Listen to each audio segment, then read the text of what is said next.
will focus on the evolving role of consumers in the healthcare marketplace and why consumer engagement strategies are critical to improving quality and cost outcomes. Rose Maljanian, Chairman and CEO of HealthCAWS, will lead off today's presentation. Rose is an accomplished senior executive with over 25 years of experience in the healthcare industry, spanning from corporate managed care, specialty health management, delivery systems, and public health settings.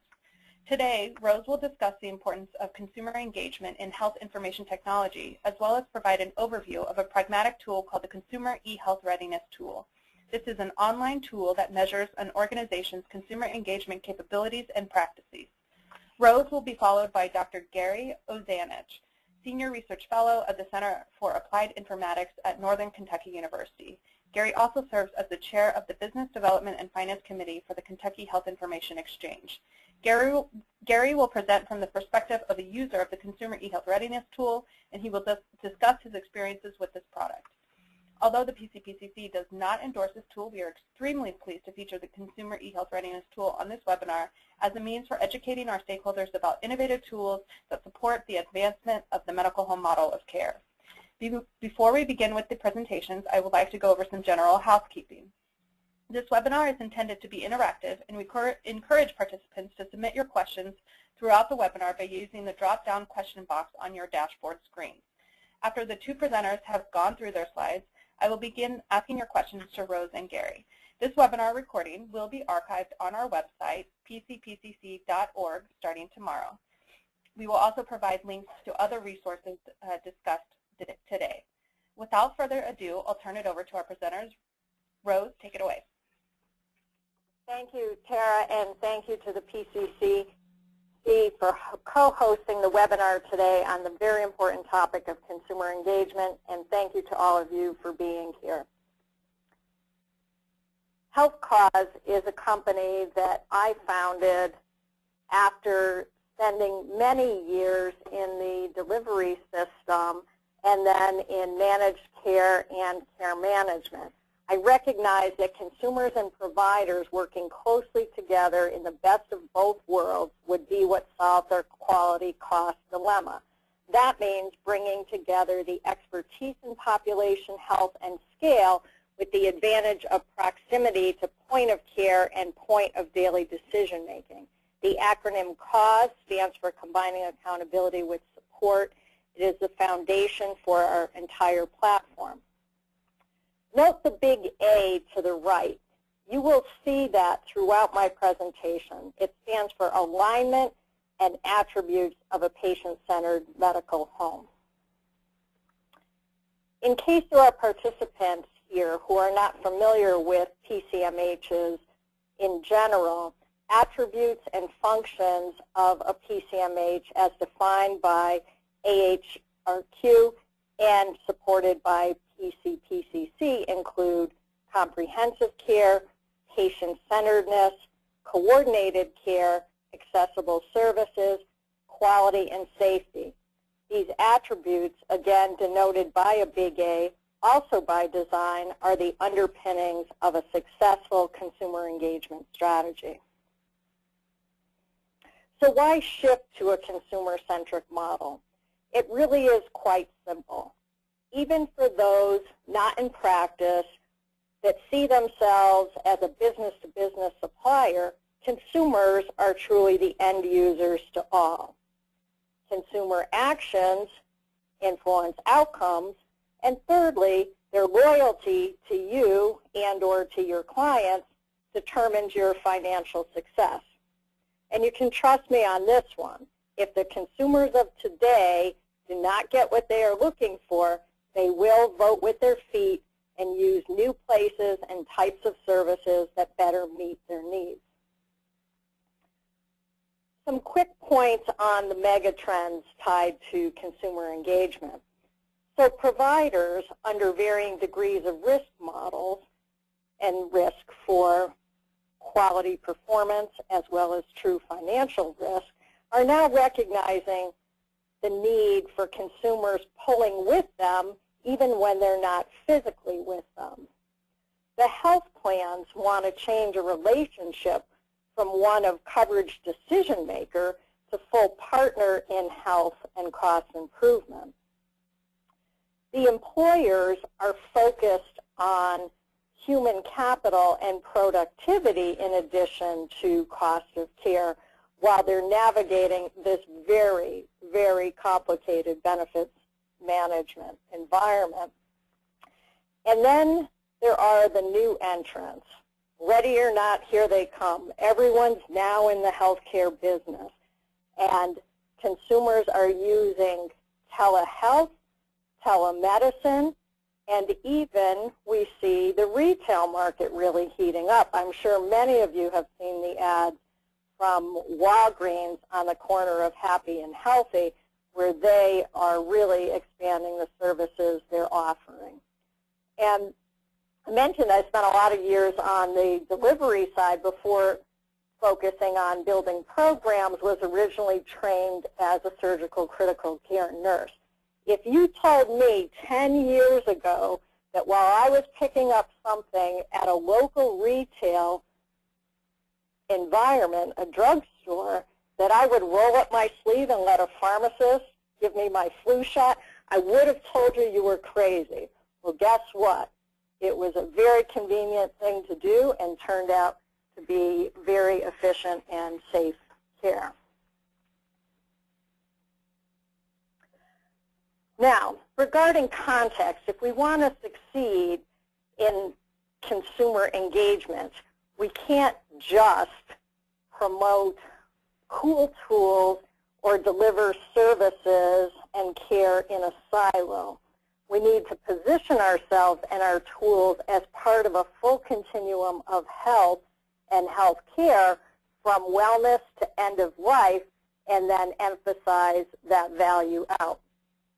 In addition to those little A's that you see all over the place, creating that recognition for you that all of this aligns with the PCMH principles, you also see this little gold guy with a megaphone. That's to remind you, that's a consumer shouting out, remember I'm at the center of the model, and remember I'm looking for value.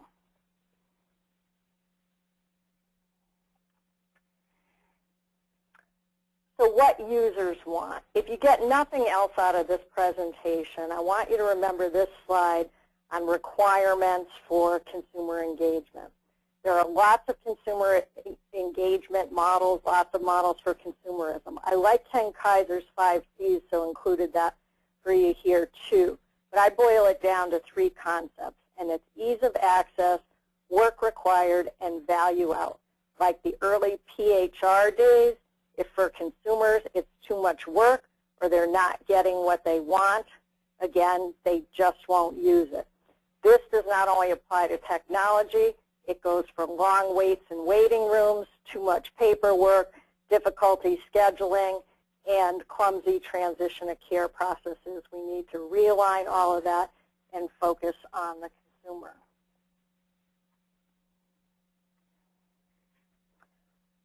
A little bit about technology and emphasizing the business case. For consumers, it's all about delivering convenience and improved outcomes. For clinicians, it's about extending the reach of very busy, already strapped providers and helping them to get consumers focused on avoiding unnecessary complications and visits.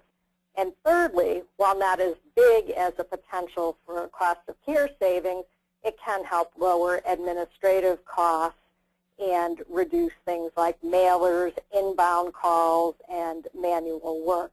And all of those things combined are how you can create your business justification for adding some of these technologies that engage consumers.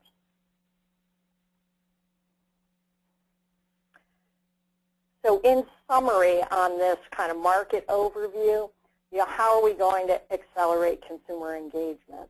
We've got to maximize all touch points at point of care and point of daily decision making, and that means consumers out in the community living life. Cover the full continuum and position our services as part of that full continuum. Focus on ease of use in terms of processes of care and technology, and create value for the consumers, and finally keep making it better as things evolve. Now I'm going to shift gears and talk about a practical tool to help organizations assess their readiness for consumer engagement with a focus on eHealth. A little history. You may recall back in 2012, the National eHealth Collaborative, which as of December 2013 merged into the HIMSS Foundation, with a large stakeholder group, developed a conceptual model called the Patient Engagement Framework. It was created to promote the progression from just informing patients to supporting them in a fully connected community. To help organizations focus their efforts, we applied the HealthCAWS software as a service platform and our original organizational alignment tool to create a comprehensive online business intelligence tool set called the Consumer eHealth Readiness Tool, or CeRT. The dimensions in the CeRT include similar progression from informing consumers to partnering and supporting consumers, also broken out by sub-dimensions like consumer education and support, access to information, transaction-based forms, and eHealth management, and then 3 additional dimensions to include technology and organizational infrastructure and outcomes. Many items in numerous dimensions map directly to the meaningful use criteria and are flagged as such. The tools are available in an online support service system 24/7. They include the organizational assessment, real-time progress reports, a comprehensive resource center, and a solutions directory. Again, they promote that meaningful use criteria and the progression along a continuum of consumer engagement. Who do we think would best benefit from this tool?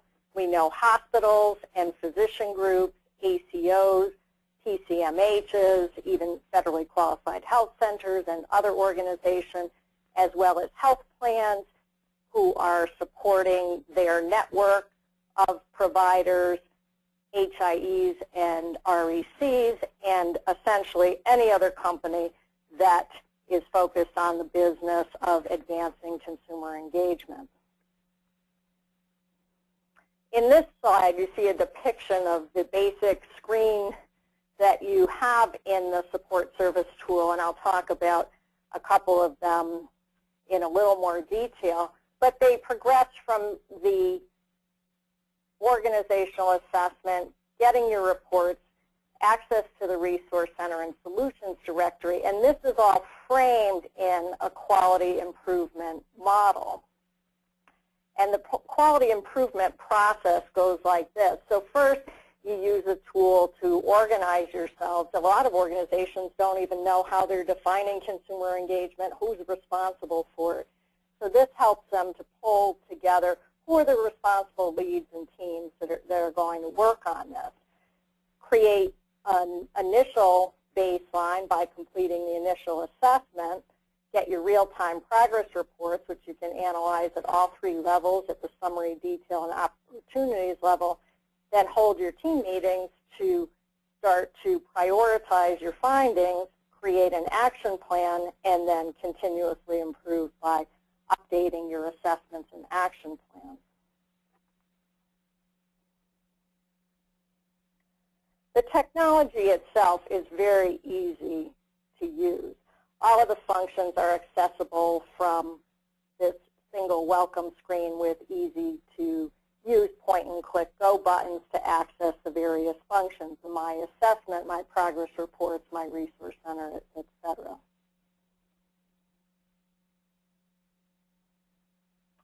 The assessment itself, you can take or update your assessment. It's an easy point-and-click format. And the assessment, rather than having we have to do this annually or we have to do it every 6 months and we have to do the whole thing from start to finish, the way we designed it, the previous answers display so that what you can do is update your answers without completing the whole assessment again. So we are finding some users going in regularly as they are completing a different aspect of the tool and making some progress and updating it on a continuous basis. The other nice feature about this screen is you actually can look up your assessment history so that you can look at trends in scores over time, and there's always a date stamp there when you complete an assessment. The progress report provides a summary display, and it has a graphical display with the green and red bars plus the score in numerical fashion. And the message that goes back to the organization completing the tool is titrated based on the score range. In addition, the resource that is recommended is also based on that score range. So to give an example, in the case of the outcomes dimension, if an organization was not yet even defining their outcomes and trending them over time, that resource may take them to the NQF ABCs of measurement. If it's an organization who's already defined their metrics, regularly trending them, and further along in that score, they would then be pointed to the CMS numerators and denominators because they're more likely to be ready to submit electronically their outcomes for the core measures. In addition to this summary display, there's also a full detail report that gives an organization every item, their answer to every item, and those flags to the meaningful use. So those flags are included in the item, so they pull through to the report. So as I mentioned, you're using this report as part of your quality improvement process. You know which items are tied to that consumer engagement dimension as well as those that are specific to meaningful use. Finally, there's a report that summarizes opportunities, or in clinical we might say gaps in care, but opportunities where you know something fits into your organization, you're considering doing it, but you haven't quite started yet. So it pulls those items together in a summary for you, again, to fuel that quality improvement process.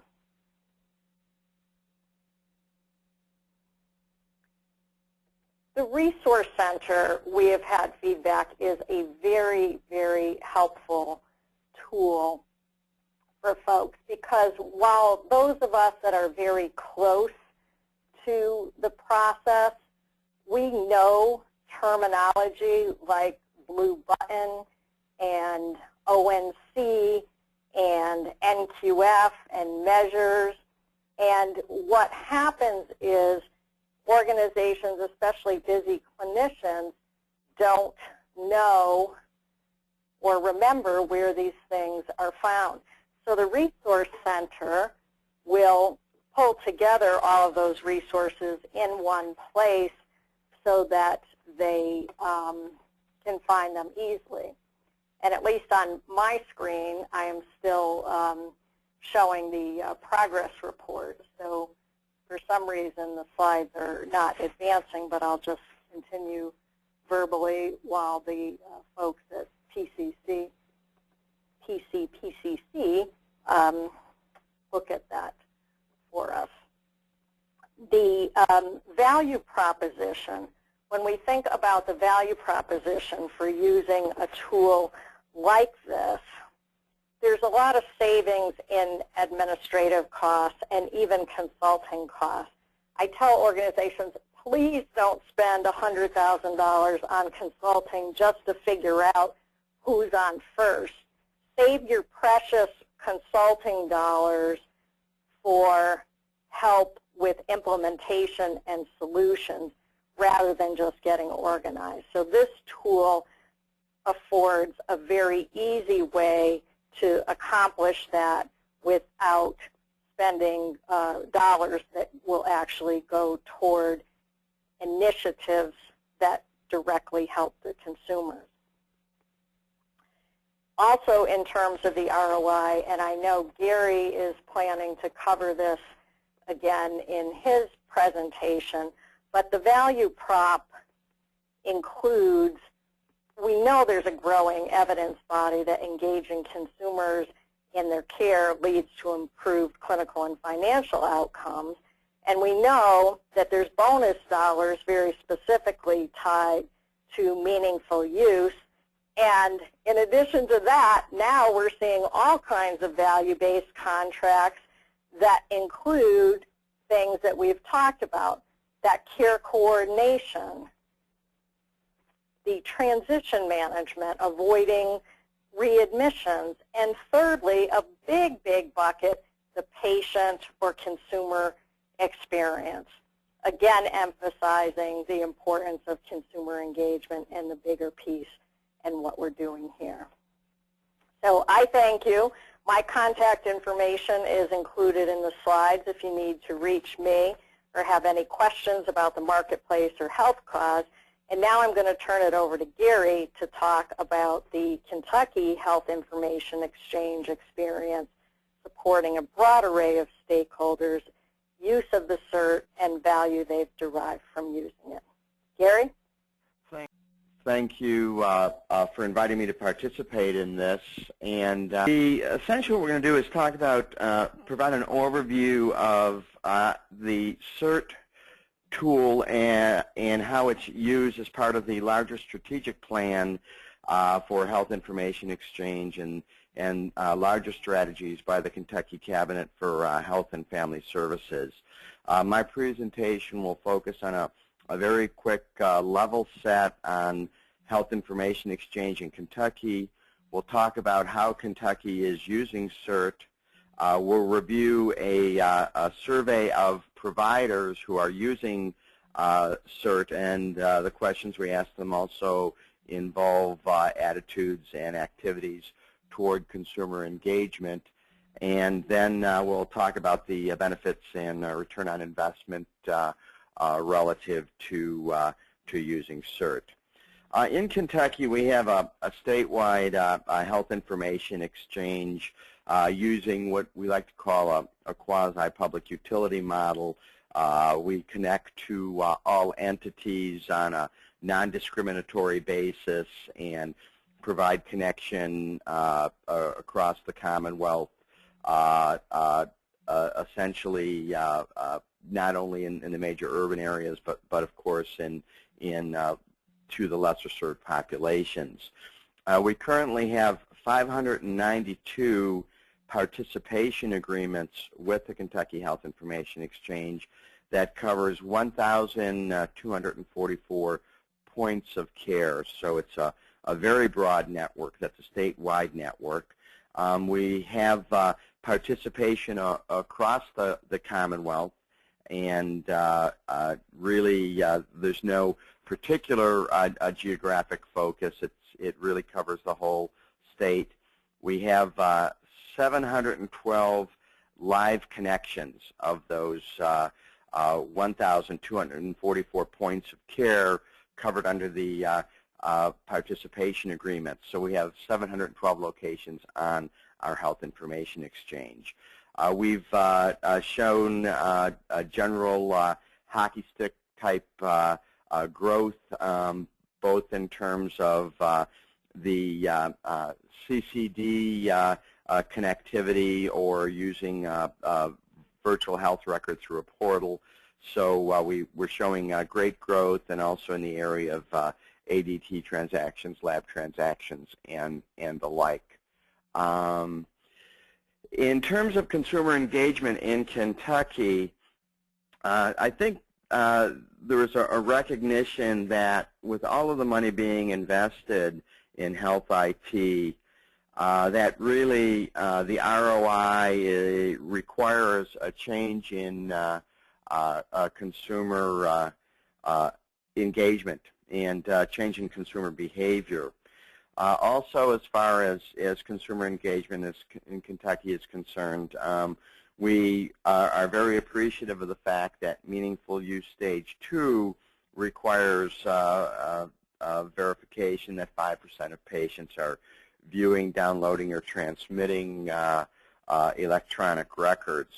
And as far as meaningful use stage 2 is concerned, I think our experience is that the providers are concerned about 2 areas, one being the consumer engagement and also the area of transitions in care. I think I have got control of slides back, so let's see if when I click in I don't have any response. I just got a message that it was working. So at any rate, so just once again to summarize, in Kentucky there's a focus on consumer engagement. We have a large network, 712 live locations on the Health Information Exchange. We realize we've got a very sick patient population, and also that we wanted to assist providers in helping change consumer behavior. Also a realization that movement towards accountable care organizations and population-based reimbursement really requires an active consumer. And then a fourth area is the area of consumer-directed exchange. If you look at eHealth and consumer apps, things like remote monitoring and the like, what you do need is an on-ramp into the system, if you will, besides a patient manually inputting that data. And we think that ultimately Health Information Exchange provides a natural on-ramp, particularly for remote monitoring devices. So let me just see if I can get a response from the slides, which I am still not. So I'll proceed. Gary, which yes. slide are you on, and we'll advance it for you. Okay, I am on a slide entitled How Consumer Engagement is Being Supported by KHIE. So it is roughly 2, 4, 6, 8, 9 slides in. So back from where you are right now.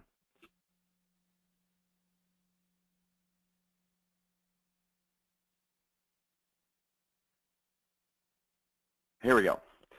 So the way we're approaching consumer engagement in Kentucky, through the Kentucky Health Information Exchange, I should point out that there's many initiatives in Kentucky involved in consumer engagement, but the Kentucky Health Information Exchange itself is really championing the CeRT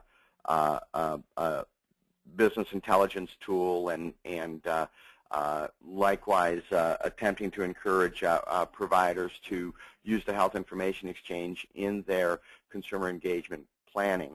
So what we have is we have a coordinating council which has committees that have a consumer focus. We've convened meetings of stakeholders, and as people particularly on this call know, there are many different types of stakeholders in the area of consumer engagement, so a very broad tent.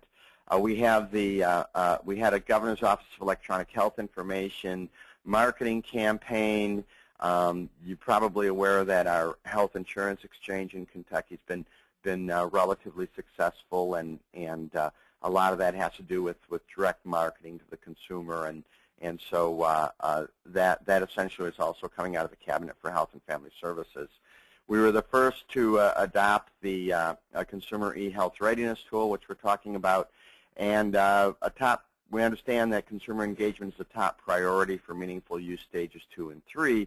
And as we move forward in the world of Health Information Exchange, it's really very important for the Health Information Exchanges to assist the providers in meeting meaningful use stages 2 and 3.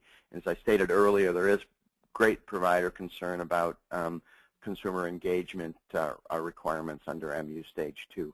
Next slide, please.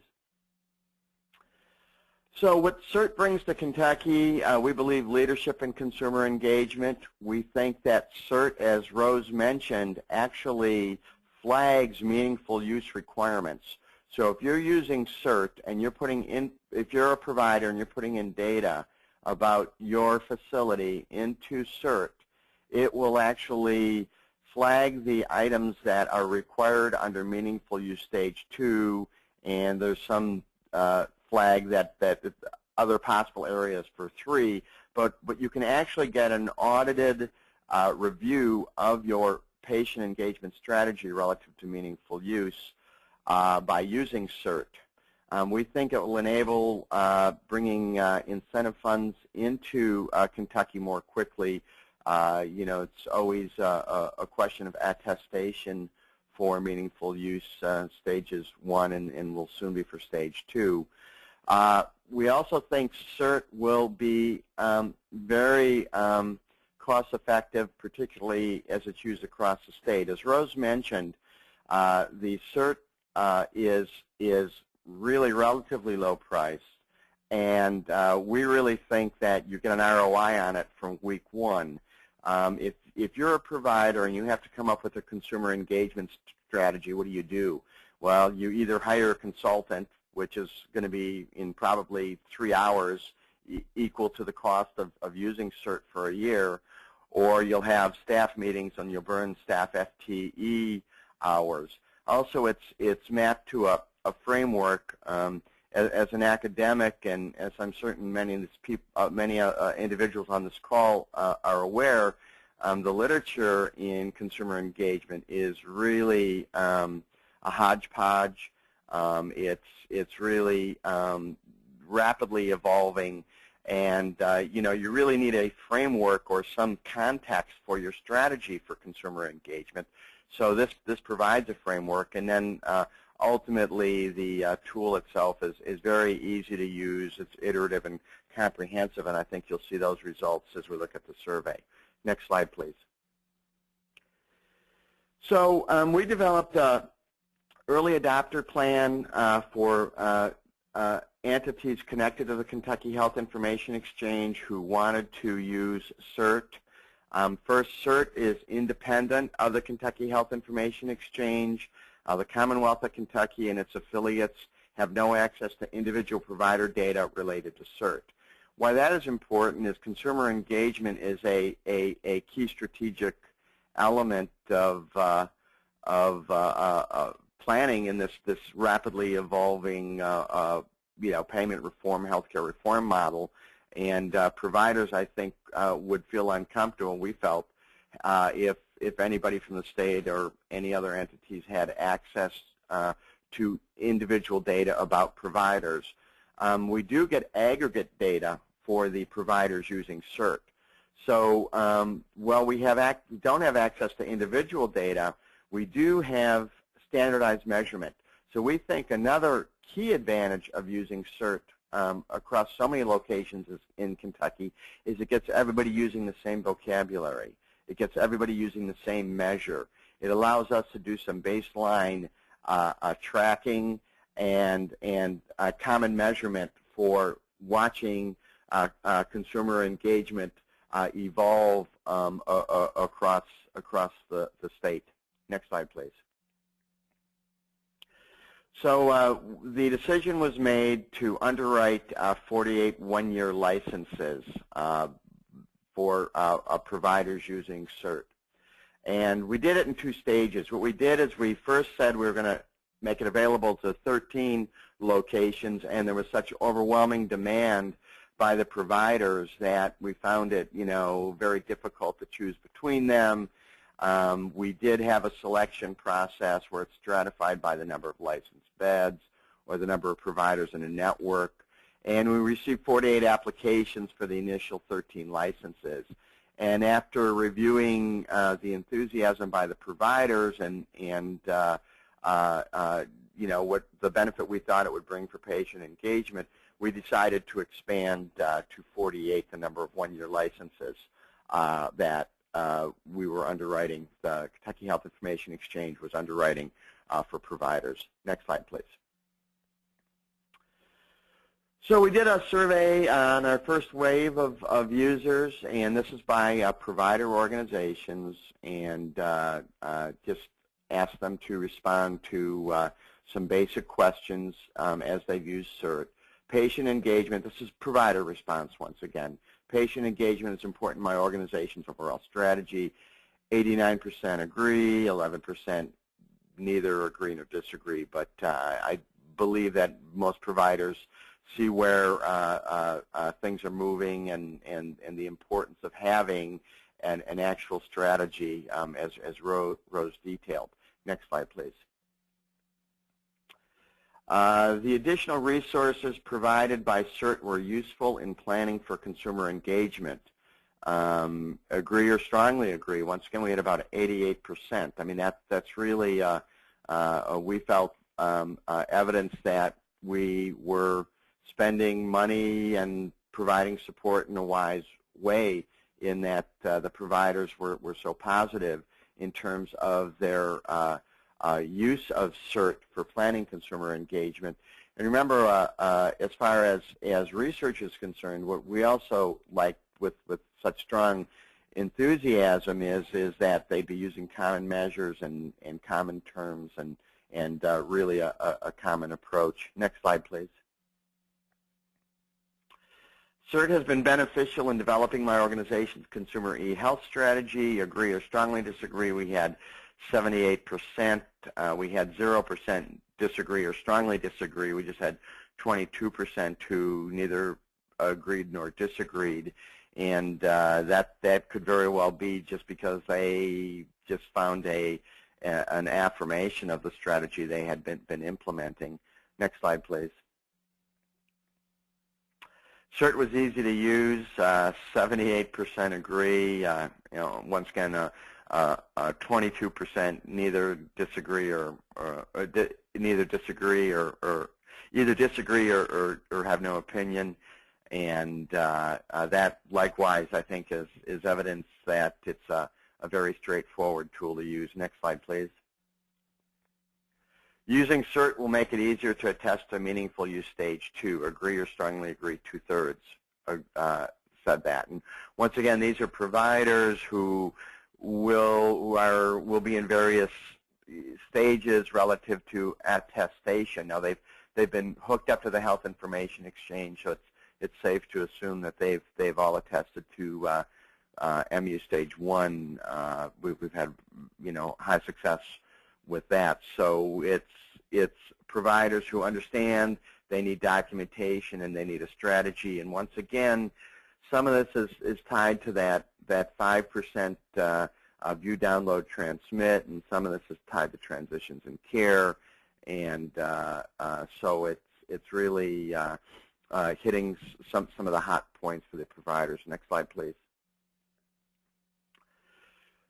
So in terms of looking at context, about half of the respondents currently have a patient portal. They're at various levels of implementation. It's a stratified sample, and many providers and their vendors are in the early stages of MU planning, MU stage 2 planning. It's a busy time. So understanding that in context, I'll also point out that the Kentucky Health Information Exchange has formally launched its patient portal. So the Health Information Exchange provides a solution designed to meet meaningful use stage 2 requirements that can essentially be rebranded by the providers, but is operated off the backbone of the Health Information Exchange. So that's new since that was just announced last week. So that's new since we put this slide together. Next slide, please. So in terms of our early adopter plan, the Kentucky Health Information Exchange has a license, so KHIE uses it for planning and implementation of the patient portal I just described and other engagement activities. The Kentucky REC has a license, and they use it for training. Some of their boots on the ground will actually go to locations and can provide assistance to providers using the tool, and CeRT will be used for required ONC assessment activities. Really, as Rose mentioned, many of the questions and the design of the business intelligence tool are designed to provide evidence and data and planning support for getting toward MU Stage 2. And for the providers that are not part of the 48 licenses we're providing, we're encouraging them to consider direct purchase. Next slide, please. So in terms of the value propositions, we just thought that as far as the Kentucky Health Information Exchange, bringing a tool like CeRT to the providers was a logical next step in terms of supporting consumer engagement. We think that it will expedite consumer engagement, which is a good thing on many levels. It will assist providers in making good decisions. It's very cost-effective, just measured against consulting dollars or staff FTE dollars. It gets providers on the same page. We believe it will help providers attest to meaningful use stage 2 quicker and get money into the state more quickly. And it also provides standardized measurement and tracking, although we only do that at the aggregate basis, on an aggregate basis. Once again, we don't do that for individual providers. That still remains proprietary and confidential information. Next slide, please. So that's it, and I'll turn it over to Tara. Thank you, Gary. That was a fantastic presentation, and thank you, everyone, for remaining patient as we worked to fix the technical problems we were having.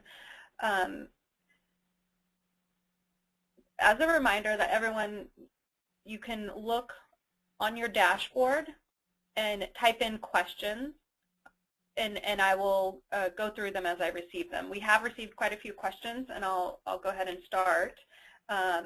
So there was a question, it was very interesting hearing about Kentucky's experience, Gary, and Rosa, I think this one is more intended for you, is to what other states are using the CeRT program? At this point, and Rose can jump in on this too. To this point, I believe we're the only state who's approached it on an organized basis or an active support basis. You certainly have users, but there's really no tracking at a state level, to my knowledge, or any state level sponsorship. Is that correct, Rose? Yeah, most of our users are coming through various channels. So we do have some that are referred through large commercial EHR companies that see the value in this and want to help their providers come on. We've also had many participate in webinars like this and follow up with us after the call. We have some regional extension centers who have created agreements with us and are now beginning to approach their organizations as we kick off the new year here to bring them on board. The University of Central Florida is one example of that, where they run the regional extension center out of that. Kentucky is the first state to essentially put a stake in the ground and say this is the tool, and we're going to create this standardization across the state. So we do thank Kentucky for being a fore leader in that space. We have a question specifically to Kentucky that whether consumers are able to access their records through the Kentucky Health Information Exchange. At this point, the answer is only through provider's portal. If that portal is populated, with data from the Kentucky Health Information Exchange. As I mentioned, the Kentucky Health Information Exchange announced last week that a portal is being made available, and it's less likely to be used directly with the information exchange, but rather through a provider intermediary, and a provider can actually brand that. But part of this is to obviously leverage the data that is available with such a large network, with 712 live sites and based on a federated database. But the idea being that a portal is a natural offering, but by the same token, it really is a point where the provider touches the patient. So the Kentucky Health Information Exchange really sees itself as a supporter to providers relative to the patient engagement, as opposed to directly dealing with the patients, with the consumers. A follow-up question to that is, how happy are the patients with the portals? We've just use and continue to use it? We've just launched it, and so we don't have any data on it yet. We're using No More Clipboard as our vendor.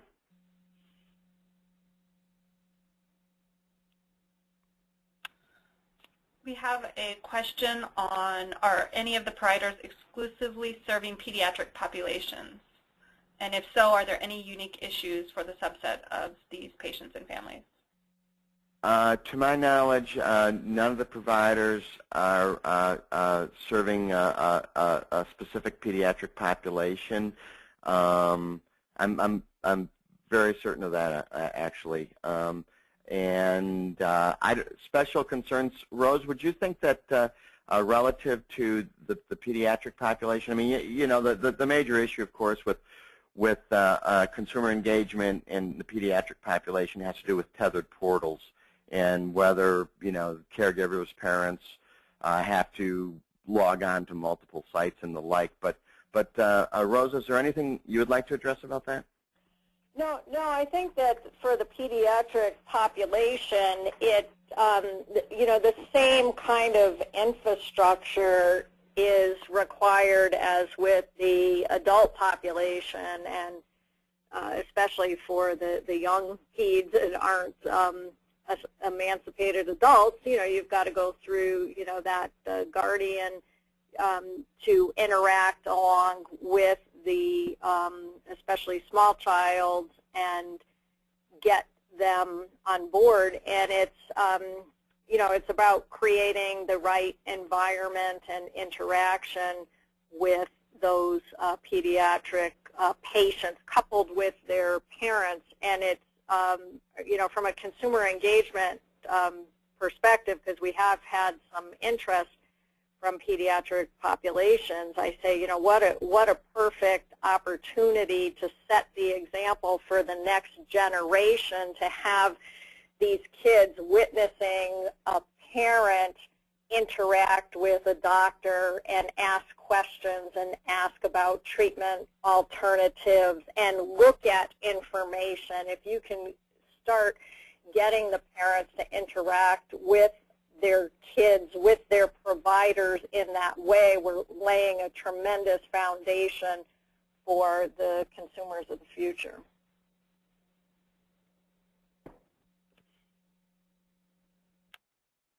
Thanks for that. So we have a couple questions related to the cost of registering and completing CeRT. Can you guys discuss those issues? Sure.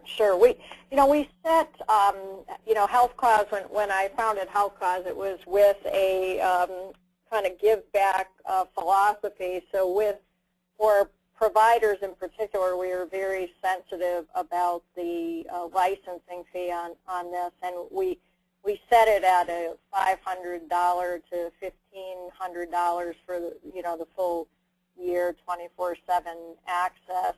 And then for the hospitals, obviously, because they're bigger, it's more, $1,500 4,500. And then when I'm dealing with groups and, a state like Kentucky, and they want to do something big, we do a lot of discounts. And then, then if I get, a call from critical access hospitals and federally qualified health centers, I'm very soft on that and try to figure out a way to make it work for folks. So we keep the cost very modest, and that's why I say, and I'm supportive of consultants in general. I've done some, myself as strategic consulting, but don't waste your dollars, getting organized. Spend, a small amount of money, assess yourselves, get organized, get your questions, know what you want to implement, and save your bigger dollars for implementation and figuring out the ever so important, how do we integrate this into processes of care to really make it all work. And if I may add, I just think this whole idea of having a context for approaching this, because consumer engagement is such a complicated field, and just trying to figure out how to approach the literature is a challenge, and the fact that this is an organized way and based in something, based on the patient engagement framework. This just isn't a staff member sitting around and brainstorming and coming up with some ideas. So I think that's an incredibly valuable piece, and as important as sort of the pragmatic nature of it as a business intelligence tool and giving you measurement and output.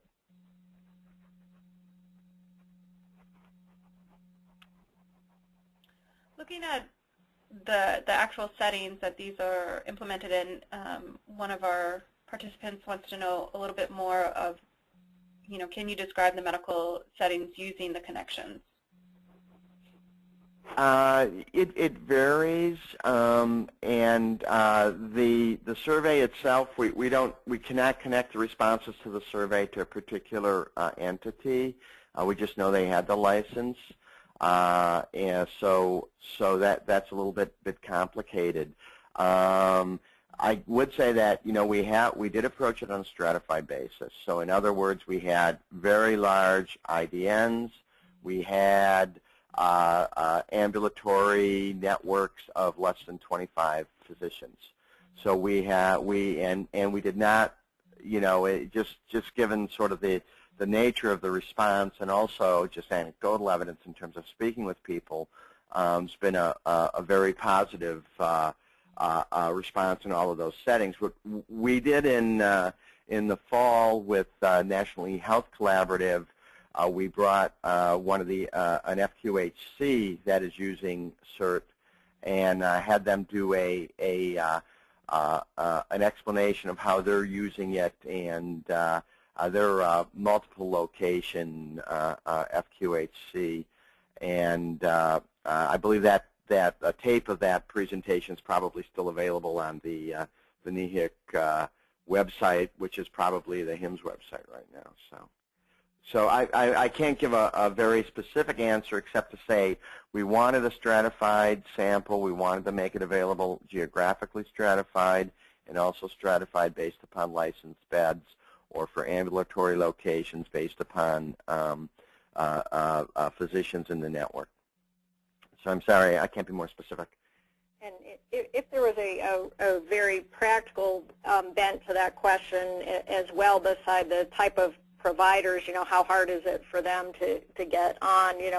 Once we have confirmed the license, they literally get a welcome email with the link. It's a web-based tool, so it's fully hosted. They click on the link, they enter in their username and password that we provide to them, and they're online within seconds of getting that interest and confirmation. So there's nothing for them to do, install, or anything like that to use the tools, and then they just save the link and log in whenever they feel like, oftentimes off hours after patients have gone home and they want to look something up or update their assessments. And you can track over time changes that have occurred in your organization. You can flag where there's issues. You can flag what is related to meaningful use stage 2. You know, it has very useful output. That's great. Jumping back to where this tool is being used, we had a specific question related to Massachusetts and if there are any users in Massachusetts.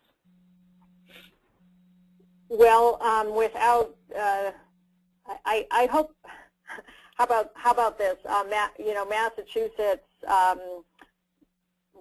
I can't comment if there's a specific random user, but in terms of the state, they are very interested in consumer engagement in the tools, and I hope that we will have more to report on that topic in the very near future.